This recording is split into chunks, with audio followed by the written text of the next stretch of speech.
पुढील कार्यक्रम प्रसारित करणारे आहेत जॉयस्मेर मिनिस्ट्रीचे मित्र आणि भागीदार.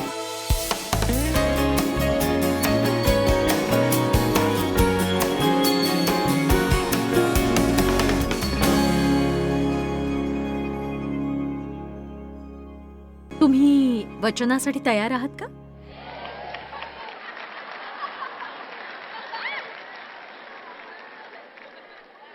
तुम्हाला जितकं पोटभर असायचे हसून घ्या, पण आता प्रत्येकाच्या जीवनात अशा काही विशिष्ट गोष्टी असतात. खात्री करायची की इतरांना त्याची जाणीव झाली आहे. आपल्यापैकी प्रत्येकाचे, खास करून पाश्चिमात्य संस्कृतीत माझा विश्वास आहे, असे काही जीवनातले अहंभाव असतात. आपल्याला फक्त ते जाणवत नाहीत. मला वाटतं देव ते बघत असतो, कारण तो आपली मनोवृत्ती जाणतो. आता यापैकी काही आमच्या हॉटेलच्या दाराशी असतात आणि ते ठीक आहे, पण याचा अर्थ काय असतो की जेव्हा ती खूण दरवाजावर असते, दूर राहा. मला त्रास देऊ नका, दरवाजा वाजवू नका, दरवाजाची घंटी वाजवू नका, कसलाही आवाज करू नका. मला तुम्ही माझ्या खोलीत यायला नको आहात. यापैकी एक तुमच्या हॉटेलच्या दारावर असते आणि अशीच तुमच्या जीवनाला चिकटलेली असते. आपण इतरांच्या बाबतीत शिकतो, इतर म्हणजे स्वतःच्या विरुद्धचा शब्द. मग आपण खरंच कसे आनंदी राहू? स्वार्थी असताना कसा खरा आनंद तुम्ही मिळवू शकाल? कशी आंतरिक आत्मिक शांती तुम्ही प्राप्त करू शकाल? जेव्हा या गोष्टी तुम्ही तुमच्या जीवनातून काढून टाकाल, स्वतःला देवासाठी उपलब्ध कराल नियमितपणे. का नाही तुम्ही प्रयत्न करत असा की मी तुम्हाला प्रार्थनेचा नवीन प्रकार शिकवते, सकाळी तुम्ही हा प्रयत्न करून का पाहत नाही? प्रार्थना करताना तुमच्यासाठी देवाने काय करावं हे सांगणं ठीक आहे, पण समस्या ही नाहीये. तो म्हणतो तुमच्या मागण्या माझ्याकडे आणा, पण मला त्यात काही अधिक करायला आवडेल. आणि देवा, आज मी तुझ्यासाठी काय करू आज रोज ही प्रार्थना करायला तुम्ही लागाल का? देवा, मी तुझ्यासाठी काय करू शकते आज? कारण मला खात्री असं काही आहे ज्यासाठी देव आपला उपयोग करू शकतो. फक्त तुम्ही मोकळं असायला हवं त्याला ते करू देण्यासाठी. आजच्या माझ्या संदेशाचं शीर्षक आहे, माझी शांतता भंग करू नका. लूक अध्याय 10 वचन 33. पित्या, आजच्या वचनाबद्दल तुझे आभार, ज्याचा प्रभाव लोकांच्या जीवनावर पडणार आहे. मला केवळ त्यांनी ऐकायला नकोय, तर बाहेर जाऊन कार्य करायला हवंय. तुम्हाला माहितीयेत, अशा पुष्कळ गोष्टी येशूने बायबलमध्ये सांगितलेल्या आहेत. त्या केवळ घटना आहेत आणि कितीही वेळा आपण त्या वाचल्या तरी फरक पडत नाही. खरं तर त्यातून आपल्याला मिळणार असं थोडंफार, पण प्रत्येक वेळी वचन 27 पासून सुरुवात केली लूकच्या 10व्या अध्यायात, तर ते म्हणतं, एक सांगू, काही हुशार लोक येशूला विचारत होते की त्याची कोणती आज्ञा जास्त महत्वाची आहे. आणि त्याने उत्तर दिलं, तू आपला देव परमेश्वर याच्यावर संपूर्ण मनाने, संपूर्ण जीवाने, संपूर्ण शक्तीने व संपूर्ण बुद्धीने प्रीती कर. आणि जशी आपणावर तशी आपल्या शेजाऱ्यावर प्रीती कर. आणि हे तीनही नातेसंबंध महत्वाचे. देवाबरोबरचं तुमचं नातं, स्वतःबरोबरचं नातं, शेजाऱ्याबरोबरचं तुमचं नातं. जेव्हा मी म्हणते स्वार्थी होऊ नका, मला असं नसतं म्हणायचं स्वतःवर प्रीती करू नका, स्वतःला किंमत देऊ नका किंवा स्वतःची काळजी घेऊ नका, तर केवळ स्वतःसाठीच जगू नका. संपूर्ण जगाचा आपण केंद्रबिंदू आहोत असा विचार करू नका. इतरांचा विचार करा. त्यांनी आपल्याकडे त्यांच्या जीवनातली महत्वाची व्यक्ती म्हणून पाहावं. आणि येशू त्याला म्हणाला, तू ठीक उत्तर केलेस, आता हेच कर. आता लक्ष द्या, हे खूप छान आहे. ती व्यक्ती म्हणते, मला ठाऊक आहे तू काय म्हणतोयस, हे महत्वाचं आहे. आपल्या देवावर प्रीती कर संपूर्ण मनाने, जीवाने, शक्तीने, बुद्धीने, जशी स्वतःवर तशी. आणि तू जगशील देवाच्या राज्यामध्ये जागृत, आशीर्वादित, आनंदी आणि अविनाशी जीवन. म्हणून तो म्हणतो, तुम्हाला उच्च स्तरावरचं जीवन हवं असेल, तुम्हाला हवंय ना उच्च पातळीवर असलेलं जीवन, सांगा मला तुम्ही. मला हे पुढच्या पातळीवर न्यायला आवडेल. तर तो म्हणतो, आजवर केलेल्या देवावरच्या अधिक चांगल्या केलेल्या प्रीतीद्वारे हे उत्तम जीवन मिळू शकतं.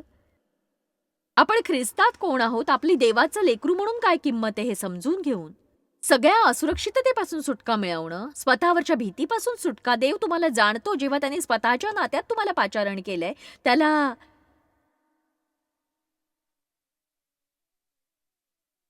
त्याच्यासाठी तुम्ही नवल नाही आहात. तर स्वतःला नीतिमान ठरवून घ्या. म्हणून तो येशूला म्हणाला, माझा शेजारी कोण? ठीक आहे देवा, मी काही लोकांना मदत करीन, पण तो कोण आहे ज्याला मी मदत करावी असं तुला वाटतंय? मग येशू त्याच्याशी बोलतो. येशू म्हणतो की ठीक आहे, माझ्याशी तुला खेळायचंय बुद्धीने, चल तर मग. एक मनुष्य यरुशलेमाहून खाली यरीहोस जात असताना लुटारूंच्या हाती सापडला. त्यांनी त्यांचे कपडे काढून घेऊन त्याला मार दिला आणि त्याला अर्धमेला अशा अवस्थेत टाकून निघून गेले. मग एक याचक बघा बघा धार्मिक मनुष्य सहज त्या वाटेने जात होता. तो त्याला पाहून, असं नाही की त्याने त्या माणसाला पाहिलं नव्हतं, जेव्हा त्याने त्या माणसाला पाहिलं तो दुसऱ्या बाजूने चालताच आला. त्याने त्या माणसाला पाहून रस्ता बदलला. म्हणजे त्याला ह्याच्या जवळ जावं लागलं नाही, खरंच पाहण्यासाठी. आणि बघा काय घडलंय ते. तसाच एक लेवी, बघा दुसरी धार्मिक व्यक्ती, तो त्या ठिकाणी आला आणि त्याला पाहिलं आणि दुसऱ्या बाजूने चालता झाला. आणि मला अजिबात आश्चर्य वाटलं नाही जर ते चर्चला जात असतील तर.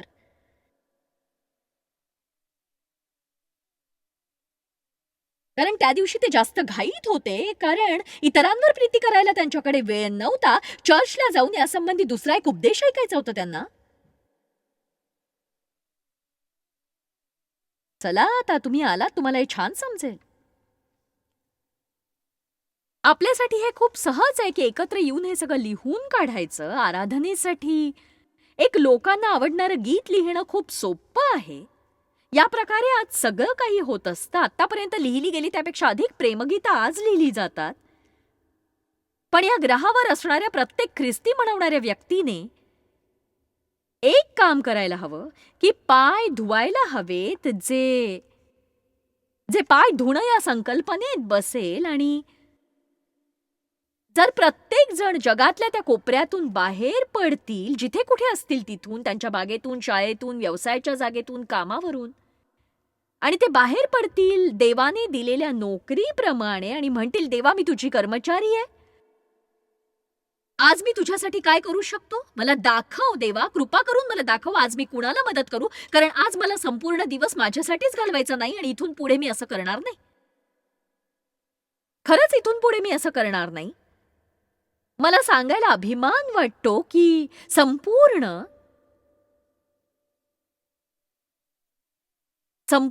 जगात असलेले ख्रिस्ती लोक एक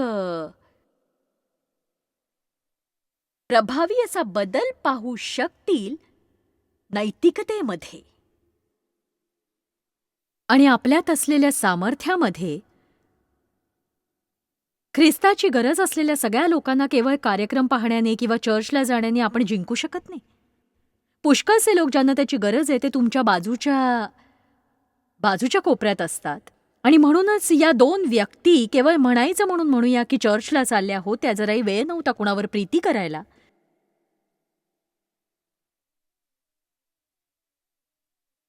पण एका शमरोनीशिवाय पहिला याजक आणि लेवी ही एक मनोवृत्ती आहे इतरांबाबतीतली. काही झालं तरी ते आपल्यासारखे पवित्र नाहीयेत, आपल्यासारखे. तो होता तिथे, तो आला, त्याला पाहिलं. एक सांगू, प्रार्थना करा की तुम्हाला गोष्टी दिसाव्यात. तुम्ही प्रार्थना कराल का आपल्या भोवती काय चाललंय हे पाहण्याची? जेव्हा बायबल सांगतं लक्ष द्या आणि प्रार्थना करा, याचा अर्थ लक्ष द्या, चहाड्या करा असं नाही, किंवा टीका करा, न्याय करा. हो, आपल्याकडे ख्रिस्ताच्या शरीरातील खूप जण लक्ष देणारे आहेत.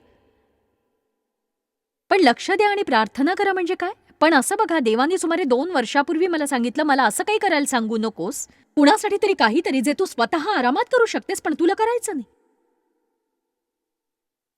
ओ देवा, सिस्टर ब्राऊनला मदत कर. तिला नवीन गादी हवी आहे. तिला गरज आहे. का? इतकी साधी गोष्ट. तू गादी विकत घेऊन दे तिला.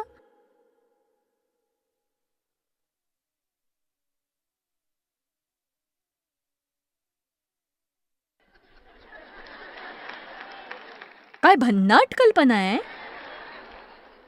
कधी विचारच केला नव्हता. आपण नेहमी प्रार्थना करतो दुसऱ्या कोणी काही करावं म्हणून. तुम्हाला सांगू, जरी तुम्ही स्वतः करू शकत नसाल, थोडेसे धीट व्हा, 10 हतबल ख्रिस्ती लोक शोधा आणि त्यांना त्यांना मदत करा नैराश्यातून बाहेर येण्यासाठी. संपूर्ण दिवस स्वतःविषयी विचार करण्याव्यतिरिक्त दुसरं काहीतरी करा. करा जरा.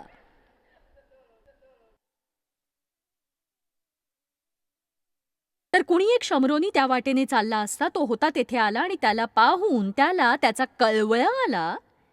देवा, मला कळवळा येण्याची गरज आहे.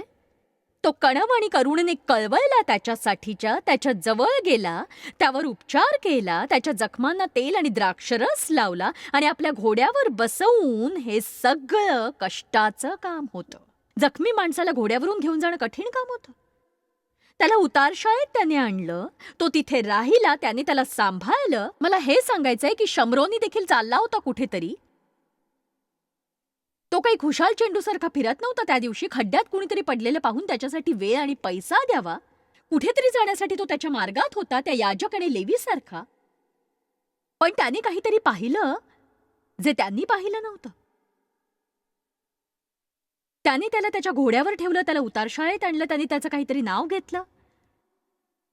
नंतर स्वाभाविकच होतं त्याचं कुठेतरी कशासाठी तरी जाणं आणि त्याने 2 दिवसांचे पैसे काढले, उतारशाळेच्या रक्षकाला दिले आणि म्हणाला की त्याची काळजी घे. आणि मला हे आवडलं, त्याने त्यांच्यावर काही गोष्टी लादल्या नाहीत आणि जे काही अधिक खर्चाल ते मी परत ही व्यक्ती कशी आहे हे पाहायला आल्यावर नक्कीच तुम्हाला देईन.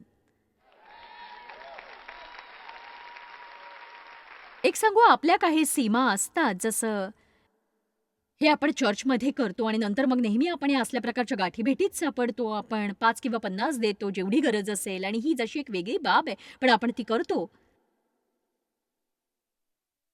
आपल्या विचारात जरा फुगीरपणा येतो आणि देवासमोर आपण अधिक मोकळं झालं पाहिजे. आपण काय करावं हे त्याच्याकडून जाणून घेतलं पाहिजे आणि हे इतकं सामान्य नसतं जसं की चर्चमध्ये तुम्ही देता. आणि खरं तर हे तसं नाहीये. हे आहे तुम्ही जीवन कसं जगता या बाबतीत. आणि चर्चमध्ये जे आपण थोडं देतो, जे उपदेश आपण ऐकतो त्या बाबतीत, हे फक्त केवळ देव फक्त आपल्याला त्यातून नेत असतो ज्या प्रकारे आपण त्याला हवे असतो. थोडंसं तुम्ही चर्चमध्ये दान देता त्यापेक्षा देणं थोडंसं असतं तुम्ही जीवन कसं जगता. तुमचं जगणं गरजेचं आहे देण्यासाठी. मला ही सगळी गोष्ट आवडते. ही एक माझी अतिशय आवडतीशी गोष्ट आहे. नीतिसूत्र 16:9 म्हणतं की मनुष्याचं मन मार्ग योजिते, पण परमेश्वर त्याच्या पावलास मार्ग दाखवतो. मी नुकताच एक फलक वाचला, मनुष्य योजतो आणि देव हसतो. मला विश्वास आहे आपला मार्ग परमेश्वराने नेमून दिलेला असतो आपल्याला जाणवण्यापेक्षा. आणि पुष्कळदा जेव्हा आपण विचार करतो की आपण चुकीच्या जागी आहोत, देव खरोखरच आपल्याला योग्य जागी आणतो. मी इथे काय करतोय काय?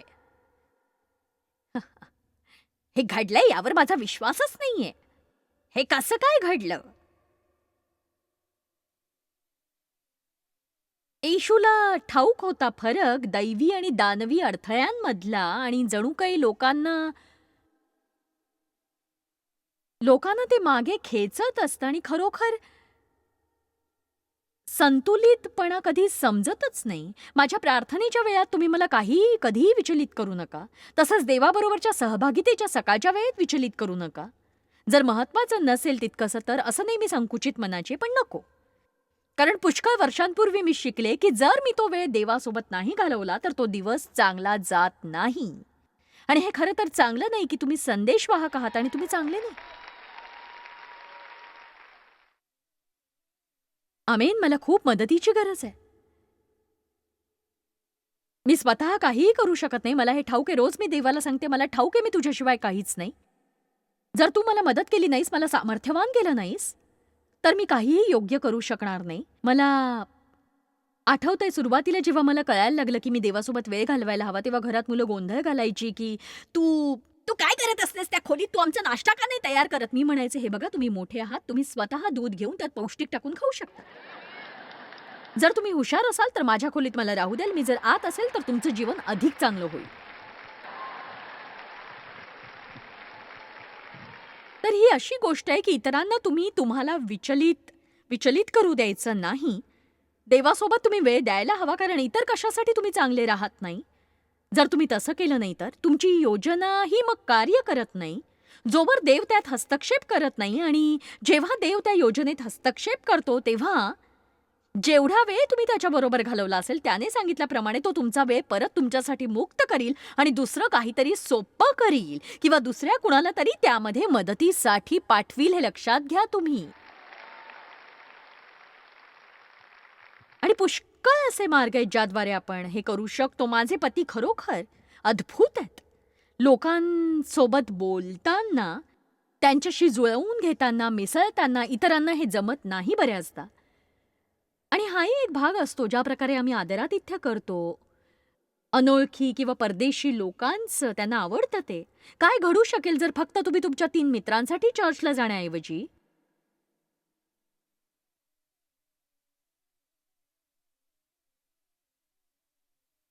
तुम्ही म्हणाल, "देवा मला आज कुणीतरी नवीन व्यक्ती दाखव, कुणी एकाकी व्यक्ती दाखव, कुणी कुणी दुःखी व्यक्ती दाखव."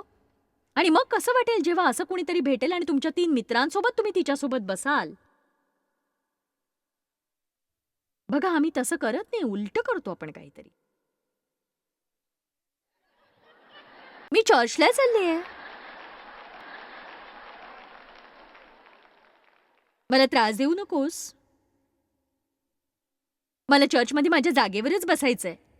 कुणीही माझ्या जागेवर बसू नये, ते उत्तम, कारण मी मी बसते ती 3री रांग आहे, शेवटची जागा कोपऱ्यातली. सगळ्यांना ठाऊक आहे, कुणीही त्यात ढवळाढवळ करू नये."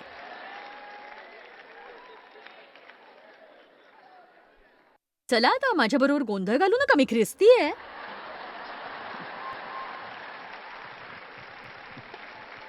हालेलुया. अजून एक अद्भुत असं मला आवडणारं वचन म्हणजे प्रेषित 10:38. ते म्हणतं, "पहा, नासोरी येशूला देवाने अभिषेक केला आहे." आपल्यालाही अभिषेक हवा आहे, हो ना? मला हे आवडतं. बघा कसा देवाने नासोरी येशूचा अभिषेक केलाय आणि अर्पण केलंय पवित्र आत्म्याने, सामर्थ्याने, शक्तीने आणि पात्रतेने. कसं तो सगळं चांगलं करत गेलाय. आम्ही चालत असतो रोज. रोज तुम्ही बाहेर पडता तुमच्या घरातून आणि तुमची सेवा आहे पतितांसाठी. किती जणांना हे समजतंय? तुम्हाला आठवतंय तुम्ही काल काय केलत ते? किराणा दुकानात गेलात, कटिंगला गेलात आणि मॉलमध्ये शॉपिंग करायला गेलात.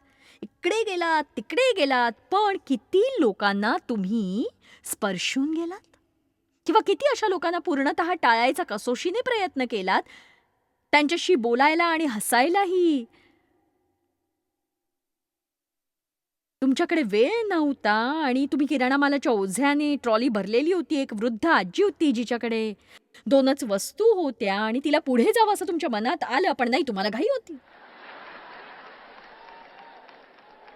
पण देवाचा आशीर्वाद, तुमच्या गाडीवर बंपर स्टिकर्स आहेत, क्रॉस आहे तुमच्या गळ्यात. तो छानसा मासा जो तुमच्या टी शर्टवर आहे, जो तुम्हाला जॉयस मायर्सच्या सभेत मिळालाय. एक सांगू का, मी हे सगळं खरं बोलतेय. हाच प्रकार माझ्या आयुष्यातही होता. मी कोणाला दोष देत नाहीये. येशू विचलित होण्याजोगा होता. बघूया मत्तई अध्याय 8. म्हणजे हे माझ्यासाठी अद्भुत आहे. जात असताना त्यांनी जे काही केलं ते. मत्तई अध्याय 8. येशूच्या आयुष्यातला एक दिवस, वचन 1. मग तो डोंगर उतरल्यानंतर, कृपा करून लक्ष द्या, त्याने डोंगरावरून सुरुवात केली देवासोबत वेळ घालवायला. ते केल्याशिवाय तो खाली आला नव्हता आणि जोवर आपण देवासोबतचा वेळ देत नाही, पुढे जाणं नाही. लोकांचे थवेच्या थवे त्याच्या मागे लागले आणि बघा एक कुष्ठरोगी त्याच्याकडे आला. त्याच्या पाया पडून त्याला म्हणाला, "प्रभूजी, आपली इच्छा असली तर मला शुद्ध करावयास आपण समर्थ आहात." तेव्हा त्याने हात पुढे करून त्याला स्पर्श केला आणि म्हटले, "माझी इच्छा आहे." मला हवंय इथे असलेल्या प्रत्येकाने आपला हात लांब करून म्हणावं, माझी इच्छा आहे. परमेश्वरा, तू त्यांना पाहिलंस का? हो, आता तुम्हाला मिळालंय. आता खूप उशीर झालाय, तुम्ही परत घेऊ शकत नाही. देवाने तुम्हाला पाहिलंय.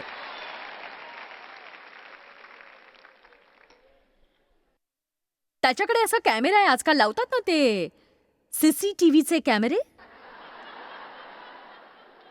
आता त्याला ते फक्त चर्चमध्येच सापडतात आणि प्रत्येक वेळी जेव्हा तुम्ही म्हणता, शरण मी तुला, शरण आलो मी तुला, इथे मी देवा, माझा वापर कर, वापर कर, वापर कर. आमेन. सिस्टर जॉयस, हे योग्यच आहे. प्रीतीचा क्रमांक पहिला असावा. त्याच्याकडे या सगळ्याचे फोटो आहेत.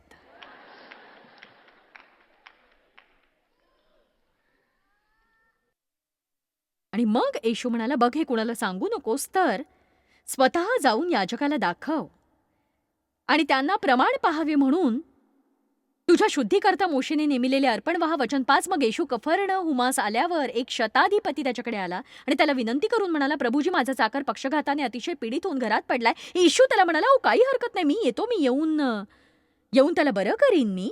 बघा, आपल्यापैकी पुष्कळ जण काय म्हणाले असते, ठीक आहे, तू जाऊन ऊब घे आणि तृप्त राहा. मी तुला माझ्या प्रार्थना यादीत घेतलं असतं, पण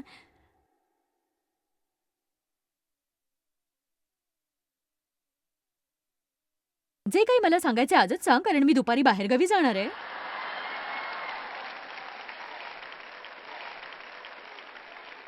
वचन 14 आणि 16. नंतर मग येशू पेत्राच्या घरात गेल्यावर त्याची सासू तापाने पडली असं त्याने पाहिले. डोळे उघडून पहा, अवतीभोवती काय चाललंय ते. तेव्हा त्याने तिच्या हाताला स्पर्श केला आणि तिचा ताप निघाला आणि ती उठून त्याची सेवा करू लागली. मग संध्याकाळ झाल्यावर लोकांनी पुष्कळ भूतग्रस्तांना त्याच्याकडे आणले. तेव्हा त्यांनी भूते शब्दानेच घालवली, सर्व दुखणाईतांना बरे केले. आणि हे असंच चालू राहिलं अधिक अधिक अधिक अधिक अधिक रीतीने. आणि माझ्याकडे वचनामागून वचनं आहे, तर येशू हा निश्चितच ऐकण्याजोगा आहे. आपल्याला नक्कीच केंद्रित करण्याची गरज आहे. आपल्या देवाच्या पाचारणावर लोकांनी आपला वापर करावा, उपयोग करावा, अशा मूर्ख गोष्टींवर नाही, पण आपण देवासाठी उपलब्ध असायला हवं.